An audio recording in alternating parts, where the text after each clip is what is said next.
The road curved upward through the Ozark Mountains, cloaked in a heavy mist that turned the trees into gray silhouettes. Emily Carter gripped the steering wheel of her rental car as thunder rumbled across the horizon. She had driven from Little Rock, following a winding route to Eureka Springs, home to the infamous Crescent Hotel, a place locals called America's Most Haunted Hotel. Emily was a journalist for Southern Mysteries magazine, assigned to write an article about the legends surrounding the 1886 building. But she wasn't one to believe in ghosts. She believed in facts. Her editor, however, insisted that a first-hand experience would make the story unforgettable. When the hotel finally came into view, Emily's breath caught. The Crescent stood tall on a limestone hill, its massive Victorian facade shrouded in fog. The structure was both elegant and menacing, like an old queen who had survived too many winters. The sign out front read, "Welcome to the Crescent Hotel, where history never dies." Inside, the lobby was warm and charming, at least at first glance. A fire crackled in the hearth, and the scent of old wood mixed with faint perfume. The receptionist, a pale woman with a fixed smile, handed Emily her key. "Room 218, she said softly. "Mr. Michael likes to stay there." Emily frowned. "Michael?" The receptionist's smile didn't waver. "You'll find out."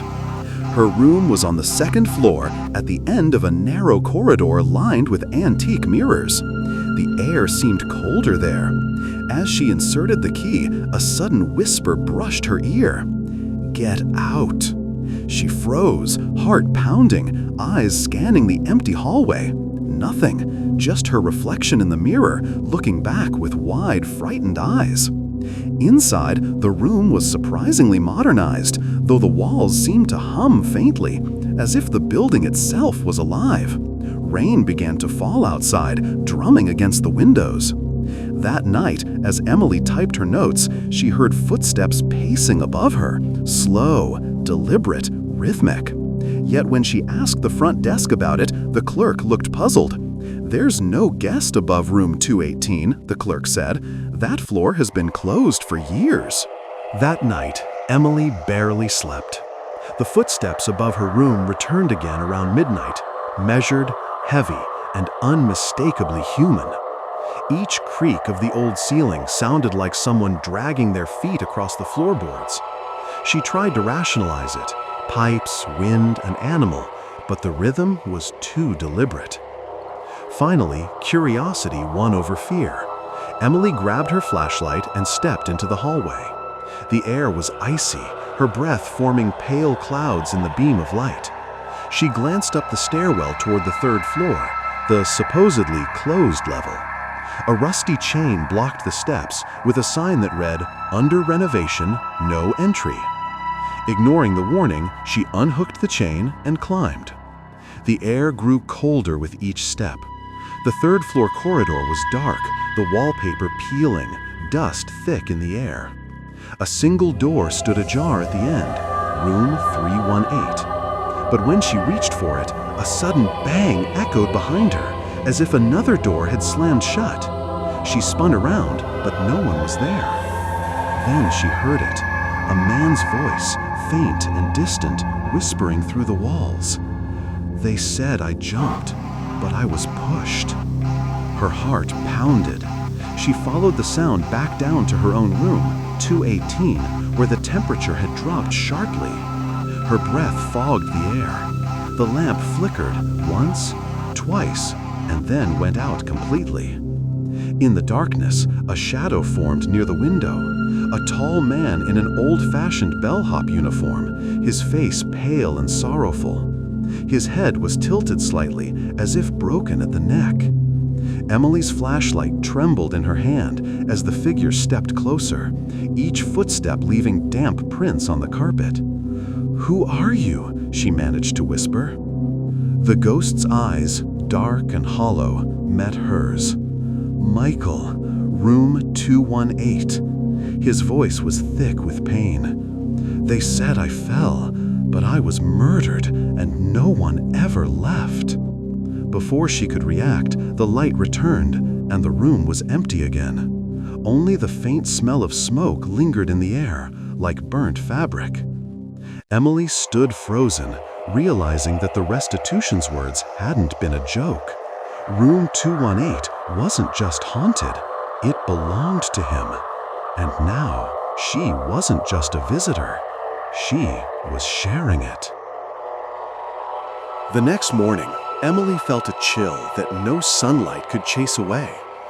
She walked the hotel corridors with a mixture of dread and determination, hoping to uncover more about Michael and the hotel's dark past. The Crescent wasn't just old, it had a history steeped in rumor, stories of patients, treatments, and deaths that the hotel's public brochures never mentioned. She found herself in the lobby, speaking with an elderly historian who was visiting to photograph the hotel's architecture. "They say Dr. Norman Baker ran the hospital section in the 1930s, he said, his voice low. He claimed he could cure cancer, but many patients disappeared. Some say their bodies ended up in the basement." Emily's stomach twisted. The basement? The man nodded gravely. "Few ever go down there now. It's locked, but the smell of medicine and decay lingers. You feel like you're not alone, even when you are." Her curiosity flared. That night, armed with a flashlight and a sense of journalistic duty, Emily found herself at the basement door. It was heavy, metal, and padlocked. She noticed a small window and peered inside. Shadows moved across damp stone walls, and in the corner, she saw a rusted medical table, its straps still attached. She picked the lock with a set of tools she always carried for emergencies, hearing the satisfying click echo through the stone corridor. The door creaked open. Cold air rushed out, carrying the stench of mold and chemicals. Emily stepped inside. Her flashlight beam cut through the darkness, revealing jars lined along the walls, containing specimens suspended in yellowed liquid. Old surgical instruments lay scattered on tables, some caked with dark residue. She could feel the weight of the past pressing down on her chest. Then she heard it, a faint, anguished cry. It came from deeper in the basement. Her hands shook as she followed the sound, stepping over puddles of stagnant water. In the furthest corner, she found a door slightly ajar, leading to a hidden room. Inside, hundreds of patient records were stacked haphazardly, and on the floor, the faint outline of human shapes etched in dust suggested that more than paperwork had been left behind. Suddenly, she felt a hand brush her shoulder. She spun around. Nothing, but a voice whispered in her ear, "Leave before he comes back." The air grew heavier, suffocating. Emily realized the Crescent's basement wasn't just abandoned, it was a tomb, a place where the dead lingered and the living could be dragged in forever. That night, Emily couldn't sleep. The events of the basement haunted her, gnawing at the edges of her mind. The hotel seemed quieter than usual, but every creak of the old wooden floors and groan of the walls made her jump. By midnight, a heavy fog had rolled in outside, obscuring the moon and casting the hallways into near darkness. Then came the shadows. At first, they were subtle, a flicker in the corner of her eye, a movement just beyond the beam of her flashlight. Emily rose from the bed, gripping her penknife, and walked to the door. The hallway was empty, but as she turned back, she realized the shadows were inside her room. They pooled in corners, crawling across the walls, twisting and writhing like living smoke. A whisper called her name, Emily. Frozen, she watched as the darkness began to form shapes. Figures of the Crescent's past residents. Patients, doctors, and hotel staff appeared, their faces pale and twisted in silent screams. And there, in the center of the room, stood Michael.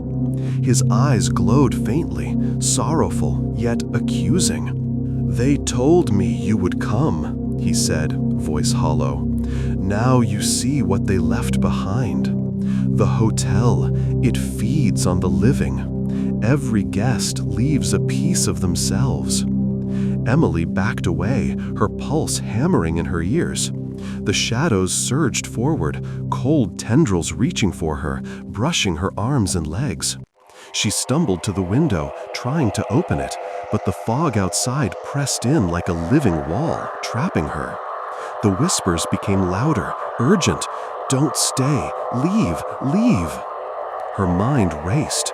She remembered the historian's warnings, the receptionist's cryptic words, Michael's own confession. This was no ordinary haunting. The Crescent Hotel wasn't just haunted, it was alive. It consumed memory, fear, and life itself, keeping the souls of the dead bound within its walls. Emily turned back to Michael. "How do I leave?" she demanded. He pointed toward the basement stairs. "The passage below, it's the only way out. But once you descend, you risk becoming part of it, too." With no other choice, she grabbed her flashlight and ran for the basement door. The shadows chased her, shrieking and writhing. The floor beneath her trembled, and the air seemed to thicken, making every step a battle. As she reached the basement, the door slammed shut behind her, plunging her into darkness.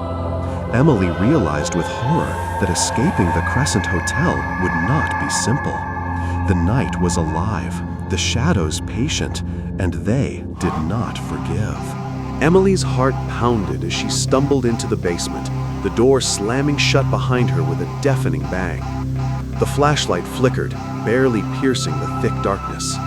Cold walls pressed in from all sides, and the faint smell of decay made her gag.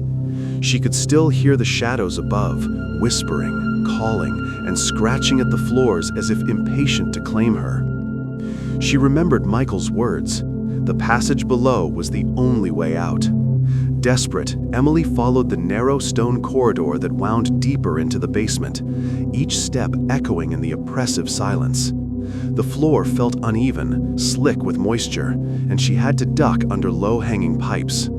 Somewhere in the darkness, something moved, a soft, dragging shuffle that seemed to mirror her own steps. Then, a low voice echoed from the shadows. "You can't leave, not alive." Emily froze. She shone her flashlight toward the sound, revealing a figure emerging from the darkness. It was a patient from the hotel's past, face pale and twisted, eyes hollow. Behind it, dozens more figures shifted and glided like wraiths, their moans filling the corridor. Panic surged, but she forced herself forward. At the end of the passage, she saw a faint light, the exit. A rusted iron door, slightly ajar, letting a sliver of the night sky seep in. With renewed urgency, Emily sprinted, ignoring the icy hands that brushed her arms and legs. A scream rose behind her, raw and angry, as the shadows lunged, but she didn't stop. She threw the door open and stumbled into the foggy night. Rain soaked her instantly, washing away some of the terror clinging to her skin. Behind her, the crescent loomed on the hill, silent again, as if nothing had happened. The shadows did not follow her beyond its walls. Emily didn't look back. She ran down the winding road until the hotel disappeared from view. Her mind raced with what she had seen. The basement, the spirits, Michael, the horrors hidden in the grand Victorian walls. She knew she would never return. Yet part of her feared that the Crescent Hotel had marked her, that some fragment of it lingered in her very soul. Back in her car, drenched and trembling, Emily realized the truth. The Crescent Hotel wasn't just haunted, it was a predator, and she had only just escaped. She drove away, the fog closing behind her, swallowing the hotel from sight. Somewhere in the hills of Arkansas, the Crescent waited patiently, its halls hungry, its shadows endless, and one day it would call another guest to its doors. The memory of Michael's hollow eyes stayed with her, whispering even as she reached the highway, "We never really leave."